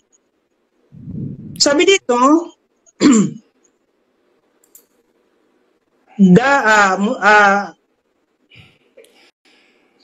verse 18 natin basahin. All this is from God, who through Christ reconciled us to himself and give us the ministry of reconciliation. That is, in Christ, God was reconciled the world to himself. So, ibig sabihin, yung pagkaintindi mo, lahat ng tao na reconcile dahil sa kamatayan ni Kristo. Yes or no? Hindi yan, intindi ko lang. Sinabi talaga ni Apostle Paul na kontra sa'yo kasi sa'yo, ang pagpagkasundo para lang sa mga apostol, apan kay St. Paul, for the whole world, pinakipagsundo ang sanglibutan sa'yo kasi sa mga apostol lang eh. John 17:9. Mali naman ang unawa mo doon. Sabi ni St. Paul, ang buong mundo ang pinakipagsundo. Sabi niya, kami ang pinakatiwalaan, hindi ikaw, kaya mas maniwala ako kay St. Paul, Pastor. Next question. So ano yung ibig sabihin ng reconciliation na sa Greek ay katalaso? Can you give the definition? Yes, dahil sa kasalanan, nahiwalay ang Diyos at ang relasyon ng tao at Diyos nahiwalay dahil sa kasalanan. Pero dahil sa kamatayan ni Panginoong Jesucristo, na pinagkasundo tayo, yun po ang ibig sabihin ng reconciliation. Mayroon na tayong access sa Diyos. So, yun po ang ibig sabihin yan. Kaya hindi lang sa mga apostol, but to all, according to St. Paul. Next question. Next question. So sinabi mo nang ibig sabihin ng reconciliation na hiwalay yung relasyon ng mga tao dahil sa kasalanan, dahil sa kamatayan, nagkaroon ng reconciliation. So ibig sabihin, yung lahat ng tao ay mayroong relationship sa Diyos. Yes or no? Before sinning. Mayroong relationship before sinning. But after sinning, nawala nga eh. Objection. Time stop. Objection. Yes nga yung sagot ko. Yes nga before sinning. Oh, wait lang, bro. Okay. Objection. Hindi ko narinig yung yes. Categorical yung sagot ko, bro Rasya, okay. na yung i-clarify ko yung tanong ha. Okay. Yung pagbigayan ng meaning ng reconciliation, una, yung tao ay nagiging enmity at nawala yung relationship of friendship. So dahil sa kamatayan ni Kristo, nagbalik yung relationship ng tao sa Diyos. So ang tanong, lahat ng tao ay may relasyon ba sa Diyos? Yes or no? Yes nga ang sagot ko before... Proceed. Okay. Ang sagot ko nga categorically yes before sinning. Kasi in Isaiah 59 to malinaw kasi dito, pinaghiwalay ng inyong mga kasamaan o kasalanan kayo at ang inyong Diyos at ang inyong mga kasalanan ang siyang nagpakubli sa kaniyang mukha kaya hindi niya kayo makinig. Kaya dahil sa kasalanan, nawalay ang relasyon ng Diyos at ng tao at naibalik yon sa kamatayan natin Panginoong Kristo sa krus. Kaya ang sabi ni St. Paul, for all ang pakipag-reconcile, hindi sa mga alagad lang. Next question. Last 1 minute. So anong relationship na nambalik sa Diyos at sa tao? Nagiging relasyon ba na sila ay anak na ng Diyos at Diyos ay nagiging ama? Or sila ay nagiging sheep ng Diyos at yung Diyos ang kanilang shepherd? Yan ba ang ibig sabihin ng relationship na nambalik sa Diyos? The relationship according to John 1:12, yung mga mananampalataya, yung tinawag na anak, no, binigyang karapatan maging anak niya. So sa pananampalataya natin, doon tayo na-reconcile. Kasi nga, ayun ang purpose ng mediation niya eh. Panampalataya mo kay Kristo, na-connect tayo ngayon sa Diyos. Kaya nga, we need religion because religion means relationship. At doon natin yan matatagpuan. Next question. So, ibig sabihin, lahat ng tao, dahil sa kamatayan ni Kristo, ay nagiging anak ng Diyos. Yes or no? Ang lahat ng tao nagiging anak ng no. Kasi time. 7 minutes time. Okay. Pero hindi ba kailangan sagutin yung Hindi. Mr. Moderator? Okay na yan. 7 Okay na minutes yan? running time Sige. talaga yan.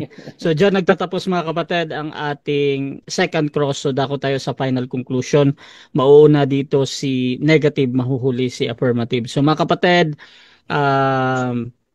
final conclusion sa pagiging negatibo na ang limitado ang pagtubos at hindi para sa lahat ng tao. Brother Yesumar ng Catholic, 5 minutes, your time start now. Okay, maraming salamat Mr. Moderator. So ang conclusion natin mga kapatid, expect na natin na hanggang sa final conclusion ni Pastor, wala pa rin po siyang mabasang limited atonement. Actually, kanina pa nagiba ang kaniyang mga stand, no? So for the sake of arguments, patuloy pa rin ang talakayan nito. Pero kanina pa po nagiba ang kaniyang stand, no? Isang talata lang ginamit, 1 John 2:2, the atoning sacrifice is not only for the elect but also for the whole world.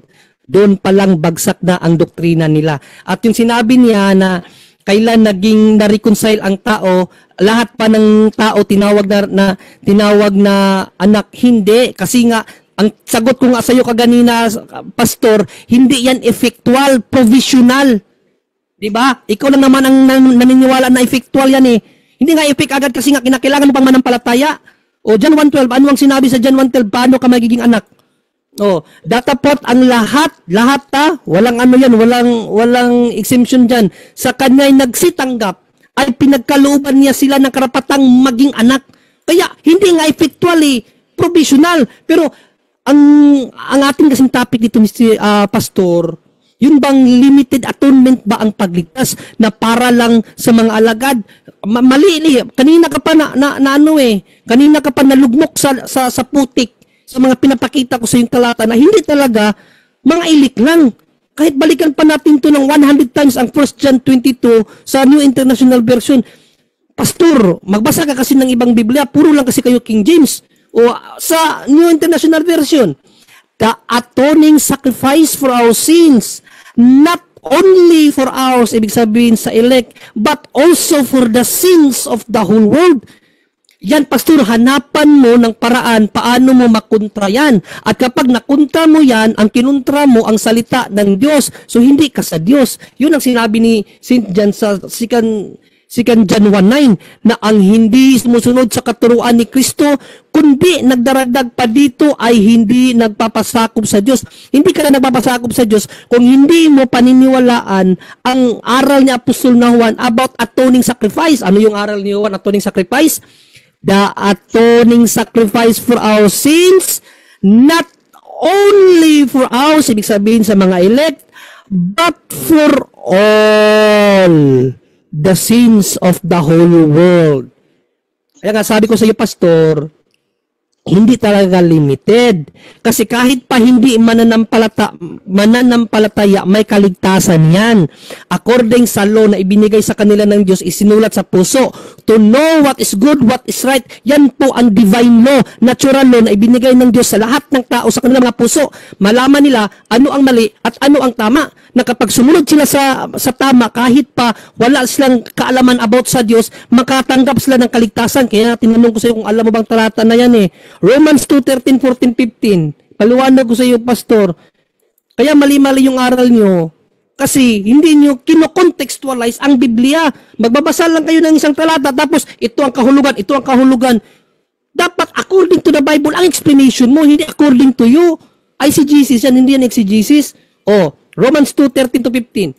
Sapagkat hindi ang mga tagapakinig ng kautusan ang siyang mga ganap sa harapan ng Diyos. Ano daw? Hindi ang tagapakinig ng kautusan. Ibig sabihin, hindi ang mga tupa ang maging ganap sa harapan ng Diyos. Hindi lang sila. Kundi ang nangagsisitalima sa kautusan ay ariing mga ganap.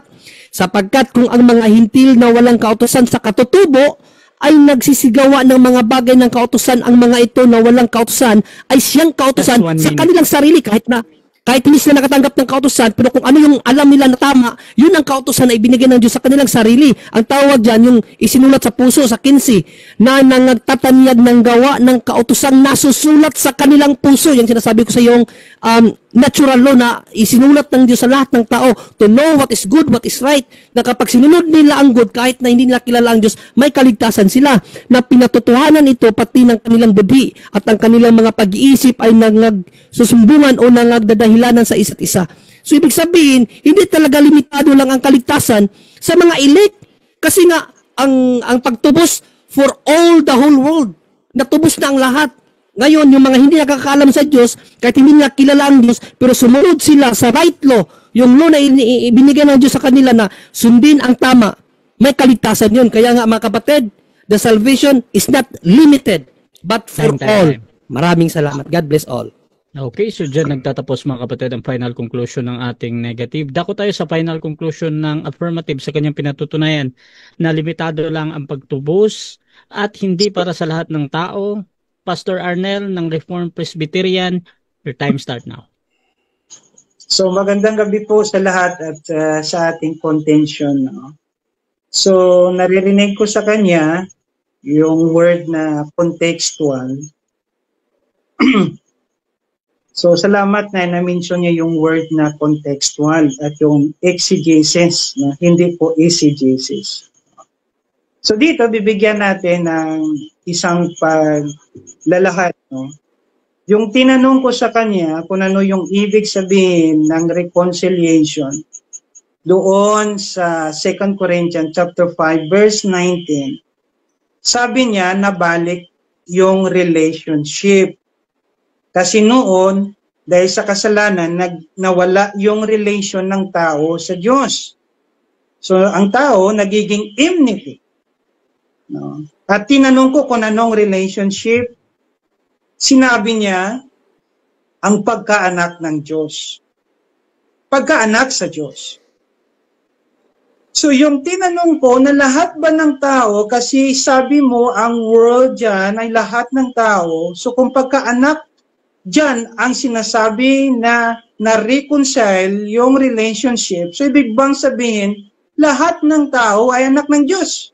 Gumamit siya ng John chapter 1 verse 12, ang sino man manampalataya ay magiging anak ng Diyos. So ibig sabihin, hindi lahat.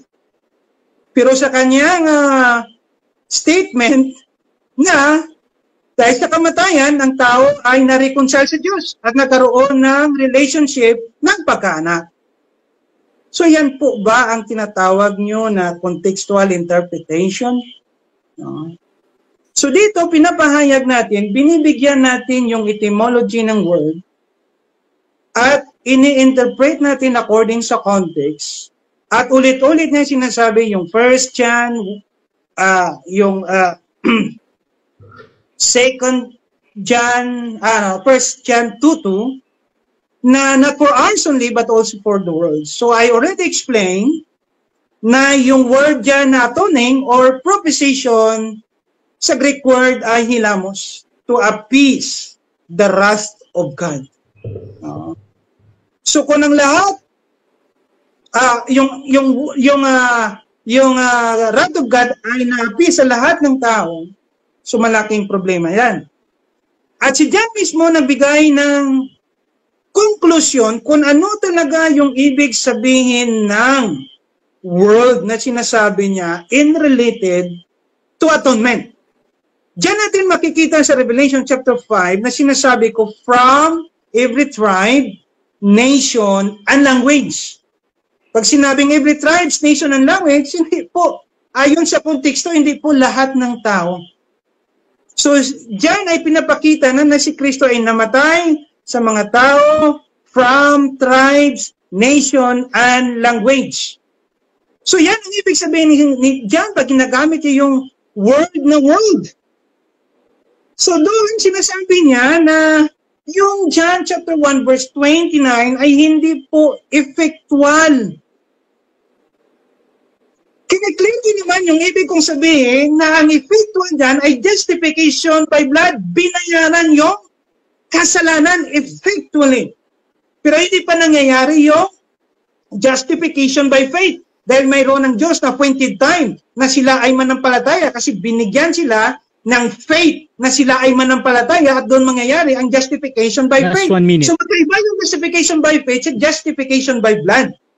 So, effectual kasi, ang pagkasabi, takes away the sin of the world. That is justification by blood. Na nawala na yung kasalanan ng tao, na intentionally sa kanyang atonement, past, present, and future. Kung nangyari yan sa lahat ng tao, so ibig sabihin, past, present, and future, binayaran na ni Kristo effectively yung kasalanan ng tao at wala na mapupunta sa hell. Yun po ang clear na tinitanaw natin pag sinabing contextual. So ako pa ngayon, ang sinabi mo na hindi nagpo-contextual, pero binigyan natin ng contextual na interpretation. So dito pinapatunayan natin na si Kristo ay namatay para sa elect Diyos and Gentile, para sa sheep, John chapter 10, para sa kanyang wife, sa may Ephesians chapter 2 verse 22, chapter 5 verse 22, no? At Time. okay, diyan lang po nagtatapos. Magandang gabi at salamat po. Okay. So diyan nagtatapos mga kapatid ang debate natin between Reform mga kapatid versus dito sa Catholic. So before natin i-end yung ating live, syempre gusto ko muna silang bigyan ng time magpasalamat sa ating audience, sa lahat ng nanonood sa lahat ng platform ngayon. Unahin natin si Pastor. Pastor, salamat ko muna. Magandang gabi at sa aking contention si Bro John Ray. John Ray. Atin John Ray, no? John Ray. Opo, Pastor. At sa atin moderator na si Bro Russia at sa Panginoon sa maginoong debate ngayong gabi. No? Salamat kay Bro John Ray na walang ad hominem. No? Salamat bro sa professional na debate at healthy debate. Salamat po. Okay, syempre kay Brother John Ray din. Yes, maraming salamat Mr. Moderator. Siyempre una sa Panginoon na natuloy pa rin kahit na hindi na sana matutuloy kasi hindi pala nakahanda si pastor kasi akala niya hindi ako, no? So nahilot na ituloy na lang kasi maraming nang naabala. Kaya maraming salamat pastor sa oras, sa pagpahintulot na maituloy ito at isang karangalan po pastor na makaharap ka po. At sana maraming natutunan ang nakikinig sa atin, no? Nasa kanila naman ang hukumula sa atin at napaka-healthy po ng ating pong discussion. Sana naging fruitful para sa iba. Yun lang, maraming salamat and God bless po sa lahat. Okay, Russia TV, gusto din magpasalamat sa lahat ng sumusuporta at lahat ng naniniwala pa din sa atin mga kapatid. Kung gusto nyo sumali sa ganitong gawain, pwede kayo mag-PM sa akin or maghamon man sa mga debatista na nakikita nyo mga kapatid at pwede nyo akong gamitin as mediator sa inyong pag-uusap basta sumasang-ayon lang kayo sa lahat ng patakaran ng aking platform mga kapatid at lahat ng kondisyon ng mga debatista. So mga kapatid, please subscribe yung aming YouTube channel Russia TV at yung aking Facebook, paki-follow na lang ako at yun, this is Admin Russia ng Russia TV and we're ug inyo nang nabati ang mga kamatuoran dinhi ning atong tulumanon kay sabay kamatuoran. Ako lang hinaot nga daghang kamog nakatunan. Daghang salamat.